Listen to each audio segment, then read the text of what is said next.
Hello and welcome to the first episode of Behind the Roleplay on the Arc of Fire Gaming Network. I am your host, Arc.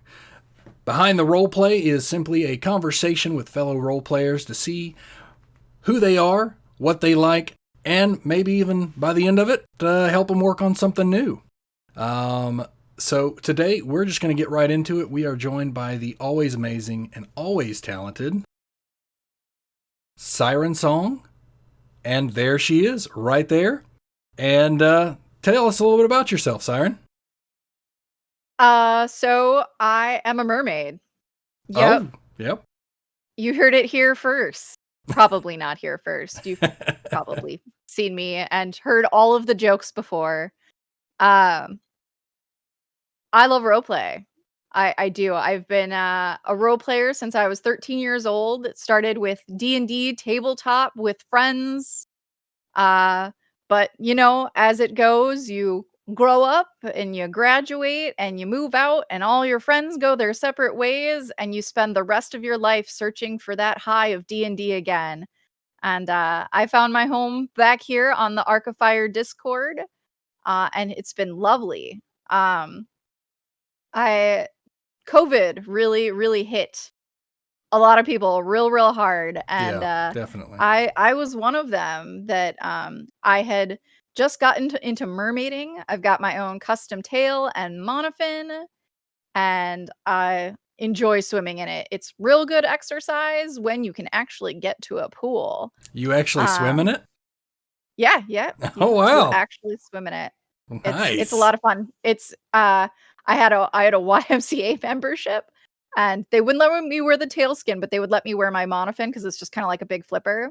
Right. But you know, because it's the YMCA, then you've got like a lot of people gawking at you as you're Right. swimming. And so I found that the best time to do it was I was doing water aerobics for the like 55 plus crowd. Yeah. Because that was the only time I had available, and I'm like, "You know what? I can do water aerobics in a monofin. This is gonna be great." Yeah. Uh, and that lasted all of about 6 or 7 months until, you know, last May when it was like, "Everything's shutting down. We're done now. This is it." And I didn't wanna stop. I really enjoyed this persona that I built for myself, SirenSong Swamp Hag. Yes. And I wanted to keep going, and gaming is my like truly biggest passion in life. I, Right. you know, grew up with everyone telling me you're never going to get paid to do this, and it's true. I don't, you know, but you do what you love, right? Absolutely. So I bundled everything together and came to Twitch.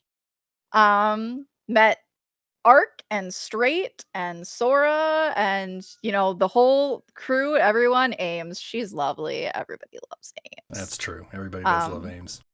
and finally found roleplay again on Arc of Fire Discord, and I love it. I love tabletop. I love virtual. I play a lot of MMOs and survival games that are a lot of fun to roleplay, and they're a Yeah. lot of ways they're kind of built for it. You know, when the story ends, what do you do? Do you get bored and quit playing, or do you make your own stories? Um, and I love it. And you started the literary role play section of your Discord Yeah. recently, and we've Yeah. been having a lot of fun in there. Yes, we have. Um, The whole Skyrim section, Gorza's Grub. Gorza's Grub. I play a retired adventurer named Gorza, who is an orc who is very rotund, that her apron doesn't quite pull all the way together properly. And she's got a huge scar on her face and wears an eye patch. And for some reason, when she's cooking, you hear hammers hitting anvils a lot.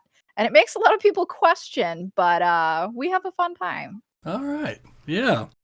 We do. It's pretty good. It's the literate roleplay section on the Discord, which everyone is welcome to. We are currently doing a contest for Skyrim, actually, for who will be the Dragonborn and whatnot, which we have been discussing. Will be done online, live, who is going to be chosen using an idea from Siren, actually, using a dice. I will have one of my cameras down, so you will see me roll my patent pending maybe, orange dice, and we'll have the numbers up on screen, and we'll roll the dice. It'll be 100% anybody who applies for it can be the Dragonborn. Believe it or not, my D20 is also orange. Nice. I was looking to get one of those really big ones, but I can't seem to find one. And I'm like, don't worry about it. I'll just zoom in. So one of the big reasons I wanted to bring the amazing SirenSong on here as the first ever person on Behind the Roleplay was because she helped me come up with this idea and the name behind it. I think we spent, good God, 2 weeks or so. Maybe longer. I just spew information your way. I just think things and I'm like, Ark should hear these thoughts, and I just spew things at you. And then my brain just turns gears and makes things and turns them into stuff. And I tell you, we went through so many names. Like, no, I don't like that. No, I don't like that. Yeah. I spent a lot of time on a pun generator. Yes, that was good. Oh, gosh. Well, again, thank you so much for being on the show today. Let's get right into some role play, and your characters and whatnot. Your first character, which if anybody doesn't already know, they're definitely going to know now. It is Nathan Terrier's faithful assistant and trusted right hand, Paola Mazzicelli. Yeah. Paola. I'm before I was Nathan's assistant, I am a heiress to a steel company in New York, and due to some youthful indiscretions, I ended up locked up and had two choices given to me by my family: either to go to asylum upstate, not a very good option, or to take a unpaid internship with one of the companies that my family does business with. And that's how I ended up with the industrious Dean Stark. And I spent 5 years working for him as an intern, and I did so well helping him enhance his business dealings that he thought the next best step for me would be to send me to Saints Crossing to work with his cousin, Nathan Terriers. And there is where our story kind of picked up in Wild RP, selling cigars with Icarus. That's right, and it's been a damn good time, that's for sure. That is such a great character. Let's take a look at a few of a little bit of Paola in action. Miss Paola has them right here. She's gonna tell you all about them. Last of them. This is all that's left. Oh, that's exciting. We got. It's called the Muggins for when you need a good muggin. It's got mentholyptus oil mixed in with the fill, so it leaves like a minty aftertaste and a minty flavor for people who don't like the flavor of the tobacco and the smell. That's my. So yeah. We got something for you then. Full-size, bona fide, vicious-ass koala bear that I don't know what to do about them stories. I, just smile and stuff my face with bread. Man alive. That Paola right there. Golly. We have fun. We do. Yeah, we do. I what's great is you and I work together really well, just improvisationally. It's just bounce off of each other, and I'm not the kind of person that believes in coincidence, so when somebody comes into my life, it's like they're there for a reason, and let's find out that reason. And I think I make things weird and you roll with it. Yes, exactly. So with Paola, so you had what I lovingly call Paula Hardcore, which is the Red Dead Online version of Paula, because I have Nathan Hardcore. And then we have the real version, which I think you and I would both consider the real versions of our characters, Paula in Wild RP and Nathan in Wild RP. Is there any difference between you on online and Wild RP? Not really. So Paula's accent is my accent in a way. Mm-hmm. I was born in New York and I didn't live there for very long. I was really, really young when I moved to the Midwest, and I got made fun of a lot as a kid, having this weird accent. My last name has letters that don't really get pronounced with a New York accent. Yeah. And so I had a lot of kids making fun of me, and I spent years trying to hide it, trying to like normalize to that like neutral Midwestern thing that's like almost their accent is lack of accent. Yeah. Um but when I would drink, the accent would come out and it would get stuck. Oh, And I gosh. wouldn't be able to go back to normal because the way your tongue moves is entirely different. And it would usually end up with like me biting my tongue for like 10 minutes to like just reset. Um and I met you guys, and there was all this talk of, Wild RP that you and Straight Shot were getting into with Nathan and Roscoe. Yeah. And I was like, I want that. Yeah. I know nothing about the Wild West whatsoever. It is not my genre. I am a sci-fi fantasy girl. Mm-hmm.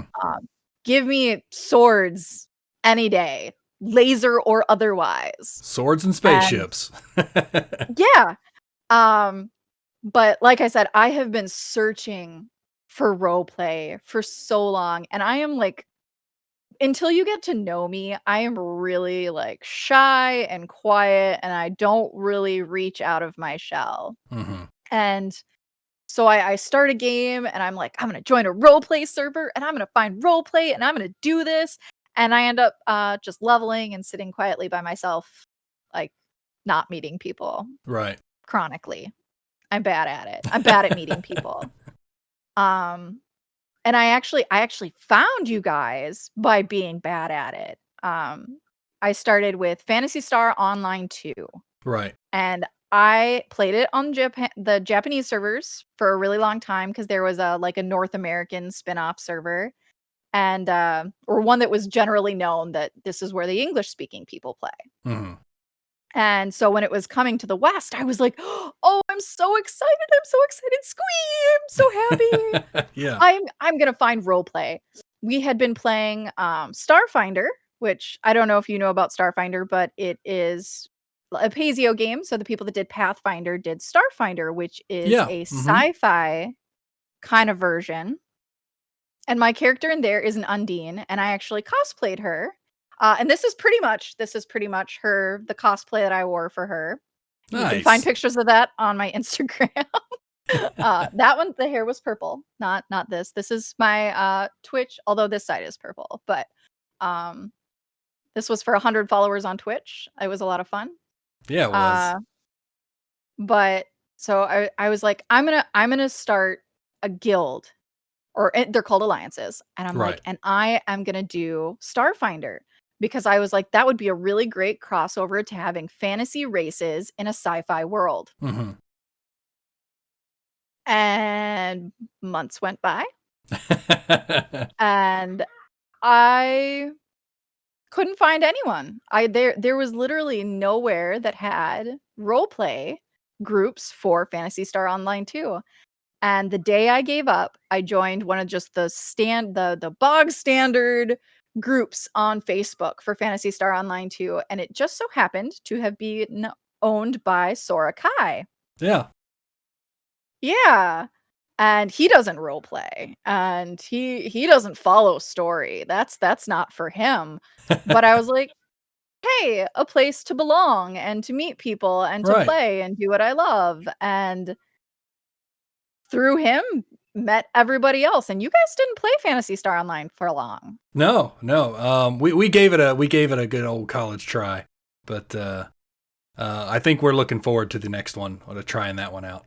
The new Yeah, Genesis. you're coming back for New Genesis. I'm gonna try it definitely because it looks a whole lot cleaner and the fight mechanics look more immersive. I think because for me, and I know that's for other fellow role players out there, immersion's a big factor. Because if we were to do Red Dead Online and it had 8-bit not 8-bit graphics, but like PlayStation 1 or PlayStation 2 graphics, it wouldn't be as immersive. I mean, we'd make it work, but we just wouldn't get it. Like Red Dead Redemption 2, just the atmosphere's there. It's just there, and I love it. I can literally stand on a mountain and go, It's a living, breathing world. It really is. You affect by existing in it. And there's nothing not to love about that, truly. I had to do a lot of research because like I said, Wild West was not a genre that I was familiar with, but I was like, I'm gonna make this happen. Yeah. And I was so nervous doing my interview because you have to get whitelisted for the Wild RP server. Right. And I was so nervous, and you kept calming me down. I was messaging you at like 2 a.m. and I'm like, I am so nervous. My interview's tomorrow. And then it ended up getting moved. And I was like, oh my gosh, I've been in panic attack mode for like 12 hours straight now. And they're rescheduling. I have to continue feeling this way for a more extended a period of time. And it ended up going really smoothly. I did Paula for my interview. It was worth it. It was well worth it, and I'm not nervous anymore. It's great. I even made a second character that I haven't played too much yet, but I'm like, I'm there. I'm there for it. This is great.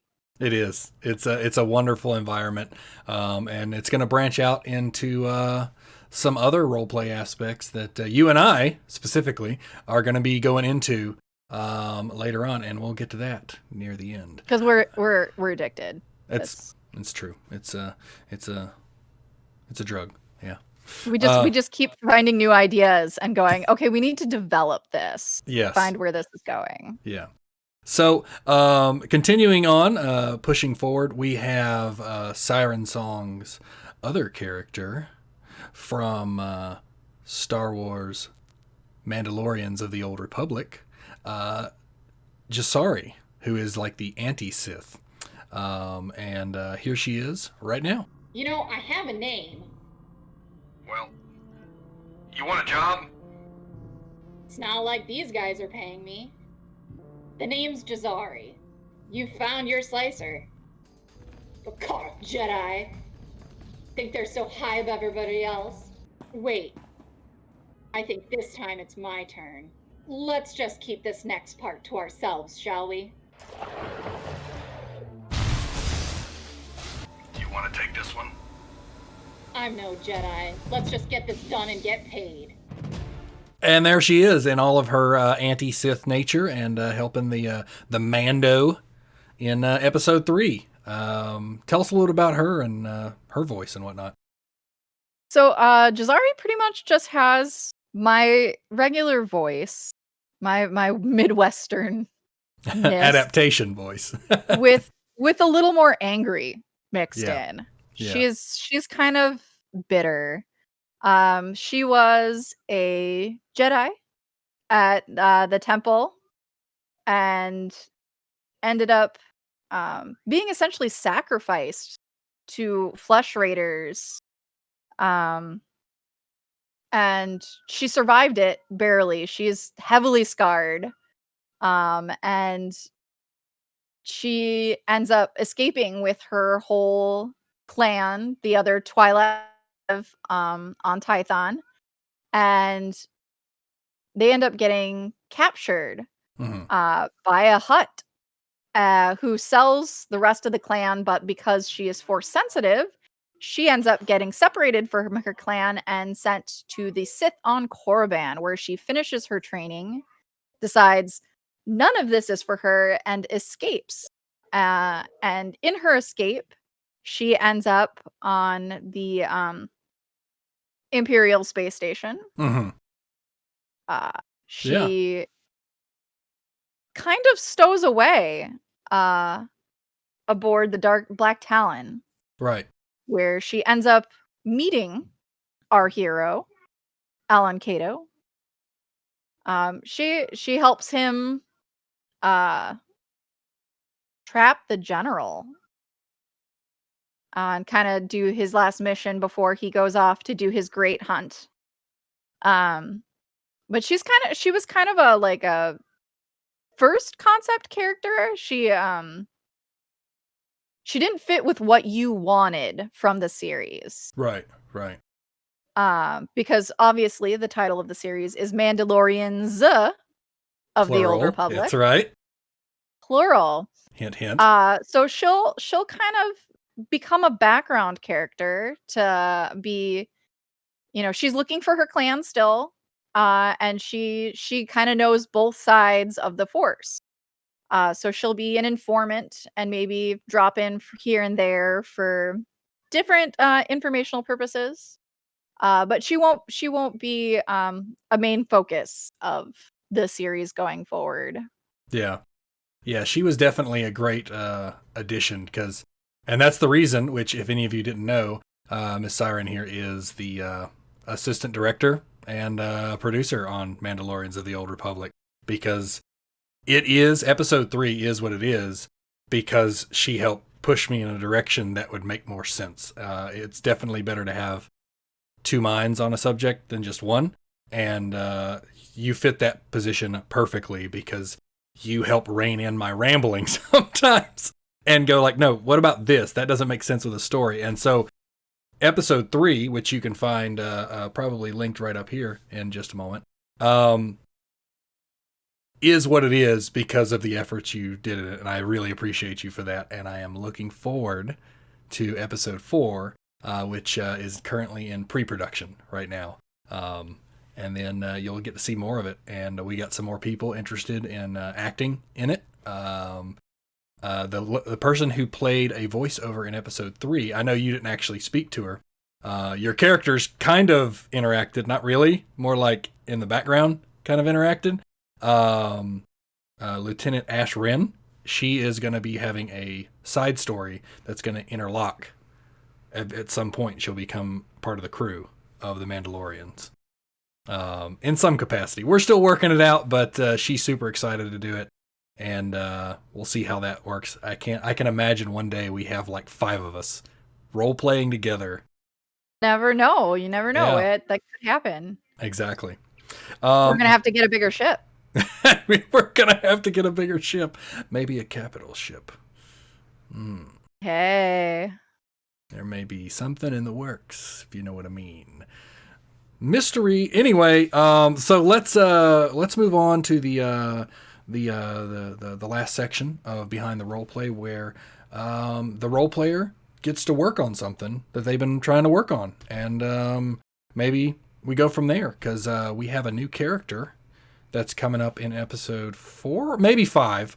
We haven't really fleshed out where this character's stepping in, but if you watch all the way to the end of episode 3 of Mandalorians of the Old Republic, you do get a glimpse of her. So just a few frames of what's going on here? Who's that? Yeah. So look out for that. But your next character, which we'll go ahead and reveal the name, and then we'll work a little bit on finding the voice a little bit, because I know we haven't fleshed that out yet, so that's what we're going to do here. So you tell us about this person. So the next character that I will be portraying in Mandalorians of the Old Republic her name is Jasam. And she is Mandalorian. Mm-hmm. So, this is the way, helmet and all. Right. Which, because, depending on how you play SWTOR, which, I'm poor. I play it free. I can't remove my helmet anyway. So, it works. Yeah. It works. And it's really cool. SWTOR is an older game. Right. And some of the combat, and like if you're playing it, you're not playing it for like the combat. It's not like amazing or stellar. You're playing it for the experience of being in the Star Wars universe. Mhm. And some of the little touches they do though are just they make it so worth it. When your character is wearing a helmet of any kind, it changes their voice. Yeah. So in the cutscenes, you hear your character's voice like it's being spoken from inside a helmet. Right. And it's just so great. It It's is. so cool. And Jassim is my first character ever wearing heavy armor. So this is my first time actually experiencing it. I've played a lot of Sith. Force lightning is my jam. Right. Which you see me doing with Jasari. Mhm. I played what I knew. And I still get for my shivers first thinking kind about of that we don't scene. know what we're doing yet kind Yeah. of character, that's, I played what I knew. Yeah. So Jassim is a sniper. Mhm. So she's kind of a more ranged, behind cover kind of character, which is really going to work for us because if you've seen episode 3, we kind of had some issues with like crouching behind objects and like getting shots right, Mhm. like placement. And having her have that as an innate ability of her class is really handy. Yeah, it is. Yeah, it is. So I've been working on her, but she doesn't have a voice yet. Okay. Well, Um, that's what we and want I'm to kind not of work sure where on. to go with it, honestly. Well, so I have a few notes on that because the Mando, which his name hasn't been told out, but it is Alon Kato of the clan Kato. This is a little behind the behind. His voice is it's kind of my voice, but it's a little lower like this. I try to lower the voice. I try to add a little bit of. I try to take out the southern in my voice and just do straight badassery. So I kind of use that as the platform for the Kato voice sound. Like, so, because they're probably all like kind of born in the same area, they all know each other, they're all around each other, like just like you said, you had an accent, you moved to the Midwest, and your accent kind of drops a little bit or you change it. Anybody who maybe has a different accent, they come into the Kato family line, their accent changes. So the kind of baseline is something around this kind of mid range. So maybe something just a little deeper. Potentially, yeah. Yeah. Because I don't want to stress it too hard. I would love to do like a full on like Irish accent or something with it, but I don't think it would work, So, and that's where you and I kind of go back and forth. I want you to have your own flavor, and then here is the potential cueing for that flavor, so to speak.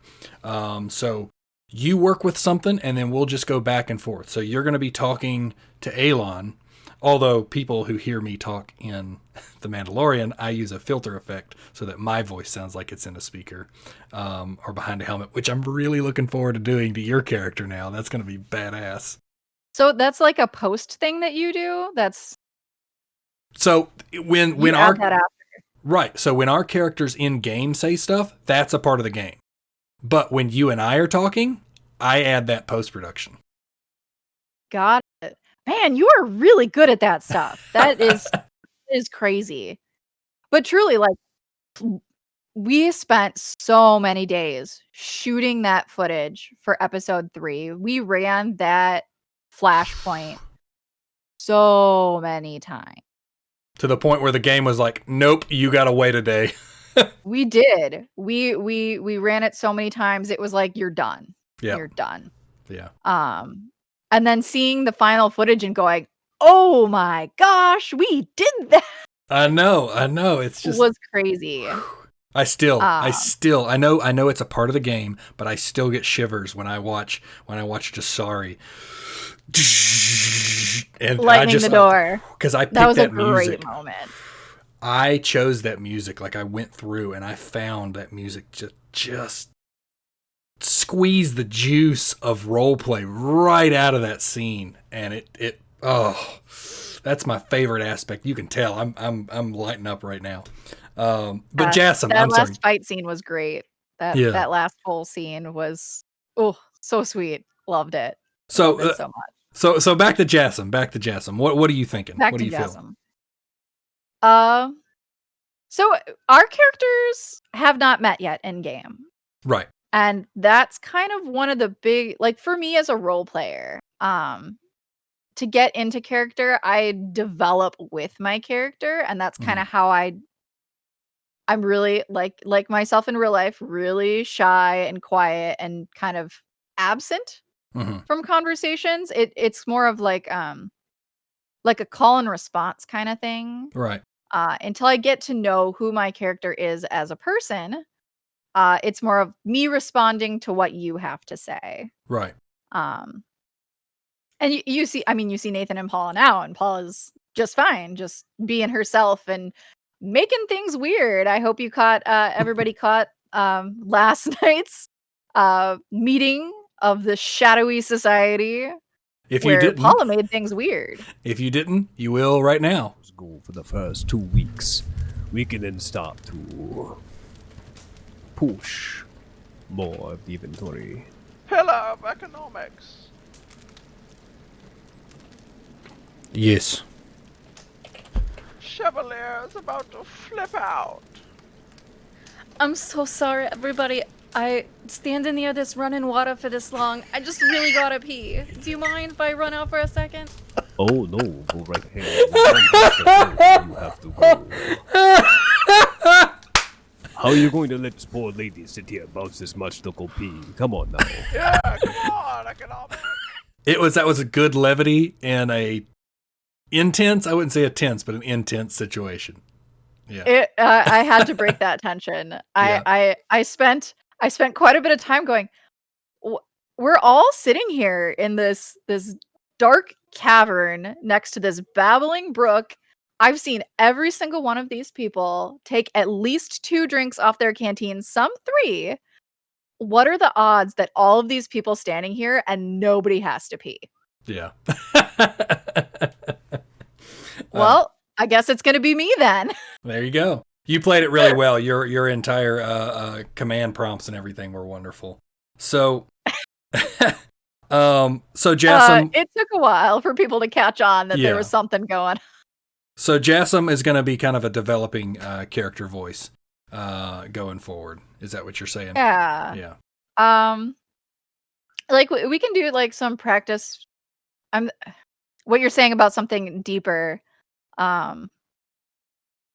Maybe something a little more throaty. Try to talk. Nope. Now I'm getting into Paula again. Well, so here's the thing I think of is Jasmine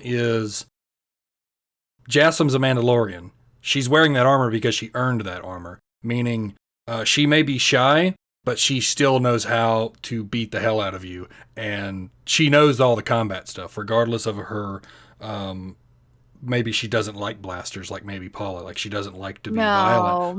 My goal is to not make her shy. We're gonna develop her enough till I'm comfortable in her skin and can make her like total badass. All right. This is gonna happen. Okay, you ready? I'm gonna go straight into it. The scene is we are on my ship, which I haven't gotten yet. You'll see that in later episodes, but we're on the ship. You are now a full-fledged member, and I expect from you what I would expect from most crew members. Jasmine.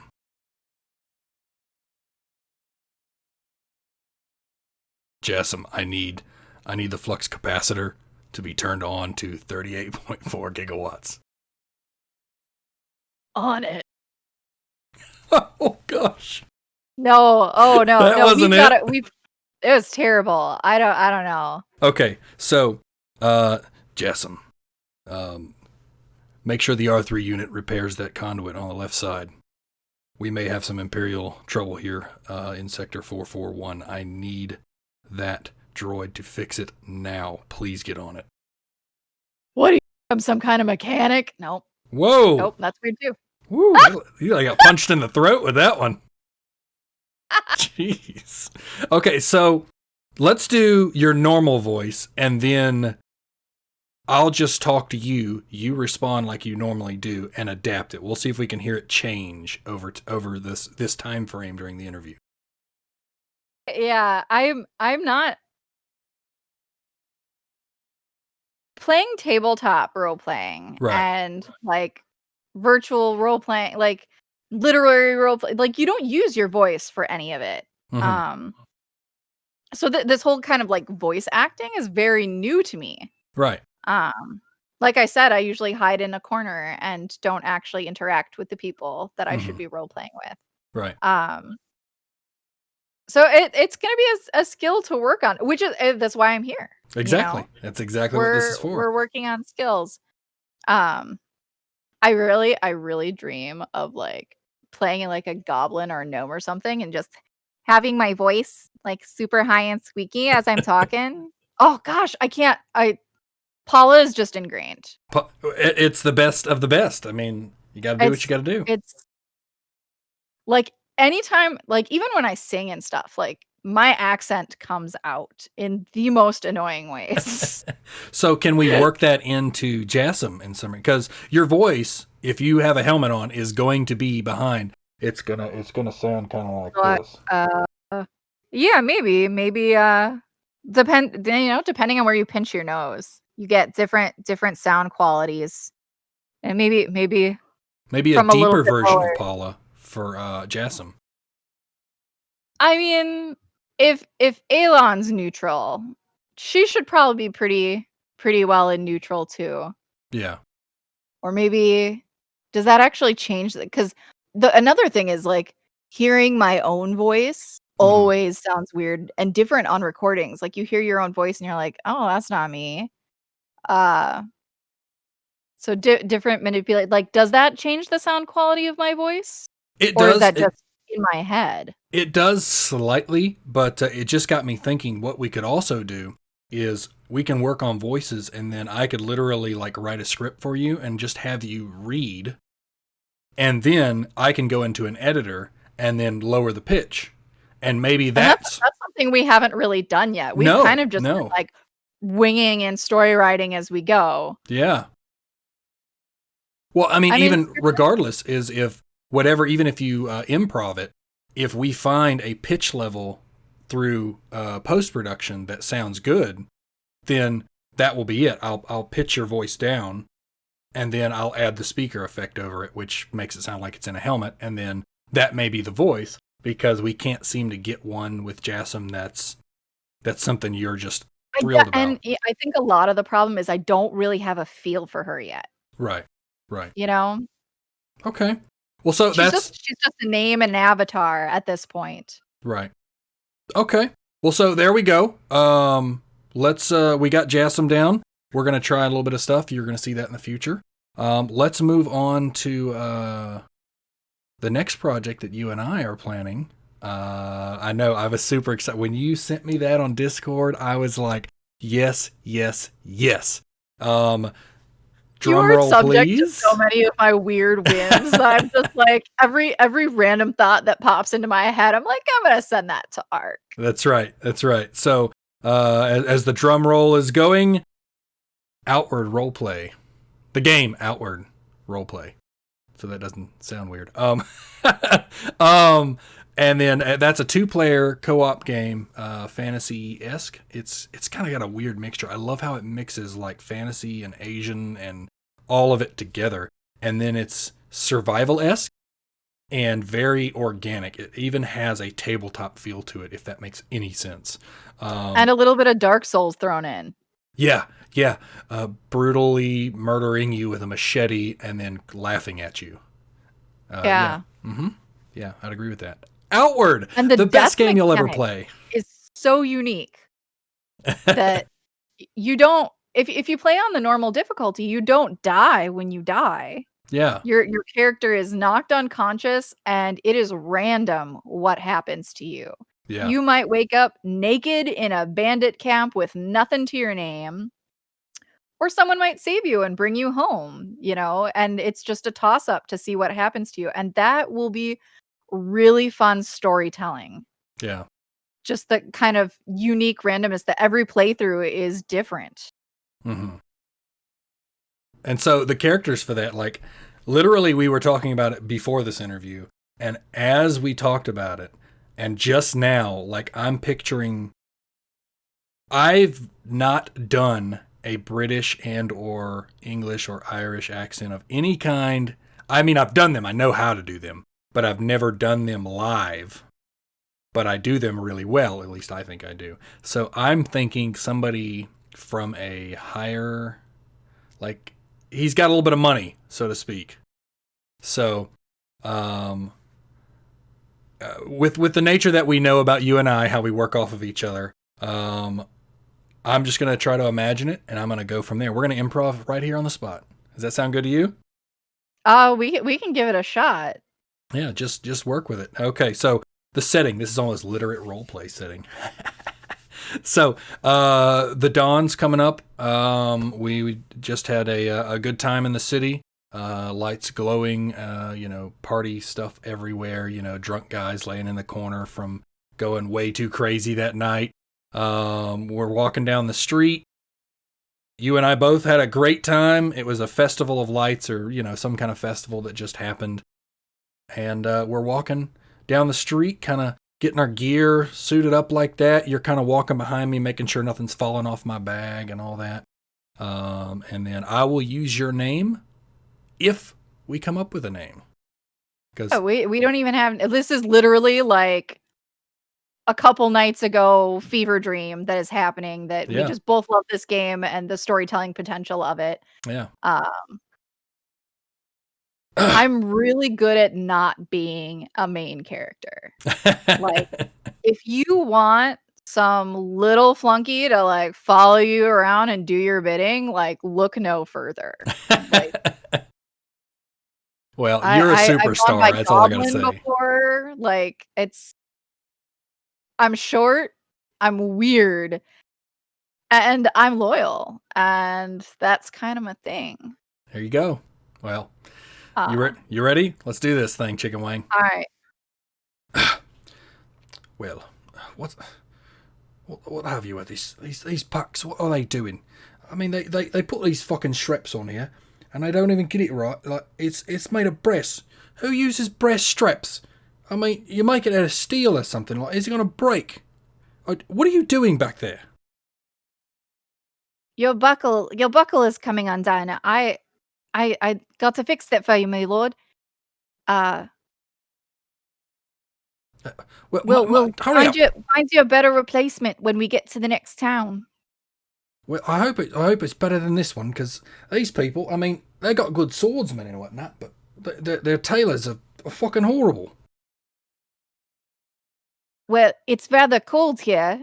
They don't really do fine tailoring here in the snowy mountains of Yorkshire. Yeah, I know. Insert name here.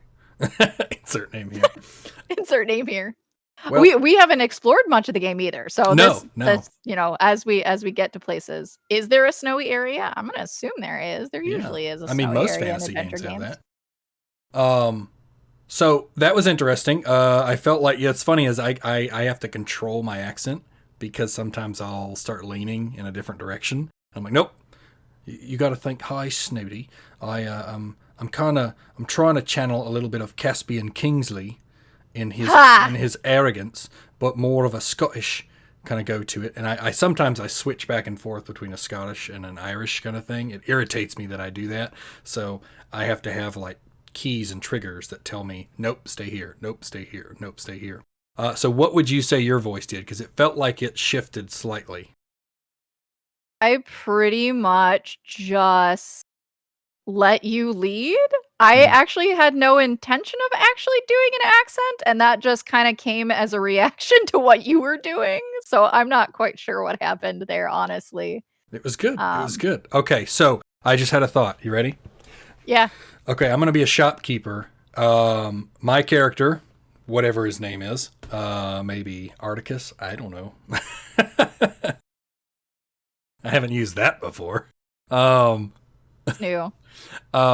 He told you, go get him a sanding block, some rations for the road, and here, get something for yourself. And now you're going to be talking to a shopkeeper.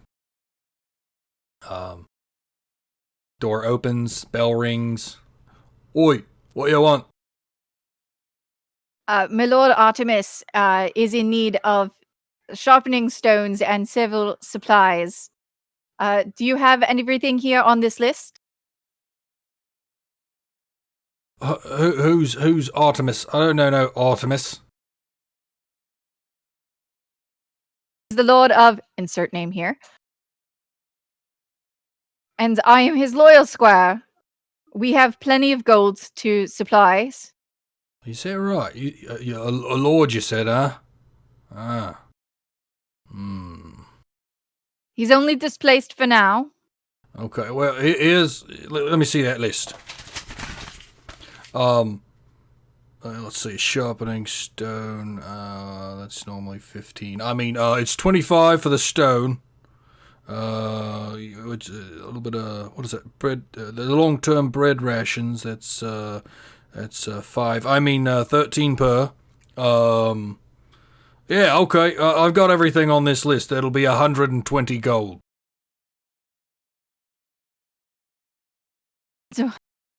Okay. Are we talking like the in-game currency? Because 120 gold is like a butt ton. Oh, no, I have no idea what the currency is exactly. So I'm just like, he's price gouging you because you said he's a lord. Like, he's like, or he goes, this person's rich, and you just said you had a lot of money. I'm raising all the prices. For sure. Yes, very well. This will do fine. Hands over bag of money. Oh, nice. What did I say? 150? You can pack the supplies and deliver them to this address. Oi, Gorza! Get this stuff ready. Send it over to the gate at the other end. So, how are you feeling about that accent, Siren? What do you think about it? And I'm pretty sure there was no cohesive accent there. I was all over the place. Okay, all right. So, but I managed to pull off accents, which, I mean, I guess I should. It always feels weird doing an accent that isn't yours, because it's like, people have this accent. This is a real accent. Am I doing it justice? Mhm. Are people from this region gonna come and be like, yo, you faker, what you doing? You sound horrible. And so that's always a little nerve-wracking. So, I have a friend of mine who might actually be on the show at some point. And the biggest thing he taught me is when you're going to do an accent, you got to just be confident about it. It's you. Don't give a crap what they're going to say about it. Just do it. And if they don't like it, don't worry about it. Because if you show your normal accent and what you say and what you do, and you're talking normally as Siren, people are going to say your accent's fake. No, that is you. Be the accent. The whole reason behind this, and the biggest thing I tell people a lot with British accents, Scottish accents, anything that's not your own, don't end it like it's a question, because everybody, especially Americans, they like to end things kind of like this every time they talk, and it's like they're not asking questions all the bloody time. I don't know what's wrong with the Yanks. They just think we are all, snot-nosed, bad teeth looking people, and that's not the case. So, and that's kind of what I try to tell people is you can't sound like you're asking a question. You got to be normal. You got to lower. You got to be calm. Make sure you're breathing, and just keep an image in your head of who you're talking about, and try to maintain that. And that's my accent tips for those kind, is a lot of people sound like they're asking questions. We have a friend of ours, Dragon. Just listen to him.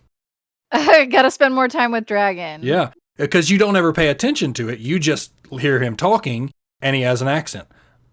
Yeah. According to us, he has an accent. He'd probably be a pretty good sport if I was just like, hey, Dragon, can I just mimic you for a while? Like, when you're talking, I'm gonna respond like I'm you for a bit and see what that feels like. He'd probably be a pretty good sport about that. Which is so much easier now, kind of easier in a very horrible way, because of COVID. We're all online and we're all talking to each other more this way. I know there's fellow role players out there who may have struggled with accents like that. We all know people of different accents. Literally ask them, hey, can we just have a conversation and I try to mimic you? And tell them what it's for, because if you don't, it's going to be kind of patronizing. Learn accents by osmosis. Exactly. So there you go. That's something worth trying. I know you spend a lot of time with him anyway, so just try that. Yeah, I do. He's my insomnia buddy. He is. We were up until like, shh, don't tell anyone. We were up till like 4 a.m. last night. Oh my gosh. It was totally unintentional. We were just like, oh gosh, is that really the time? Good thing I'm sleeping on the couch tonight. Well, this has been great. I do have one final thing for you to see if you have an accent for this or want to just wing it.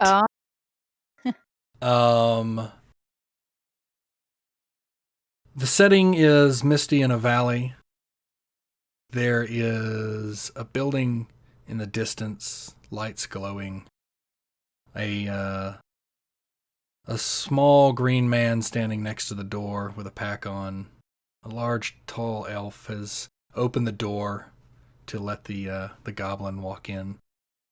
And behind the counter, there is a giant orc who looks like she owns the place. And her name is Gorza. What does Gorza sound like, Siren? In your head, what does she say? Welcome to Gorza's Grub. What can I get for you? There it is, everybody, in the flesh. I'll put a chroma key on you and turn you green or something real quick. What, you want some bacon and eggs and brandy? I can't handle this. That is wonderful. I just lit the oven. I'm ready to serve. You need any room for the night? That's there you go, Retro. If you ever wanted to know, anybody in the literate roleplay, you wanted to know, that's what she sounds like. Yeah, Johan spends a lot of he pretty much has his own room now. He spends a lot of time at Gorza's. Yeah, he does. So this has been wonderful. Thank you, Siren, for joining us today on the first episode of Behind the Roleplay. We look forward to future episodes. Look out for them. They're going to be live on Twitch. This post-recording, we're going to put live on Twitch, so you'll be able to watch it, and then it'll be on YouTube after that. If you would like to be a guest on this, please message me. Mostly on Discord would be a great place to do it. And we look forward to talking to anyone and everyone from the roleplay and roleplay community worldwide. Thank you, and have a wonderful, wonderful rest of your day.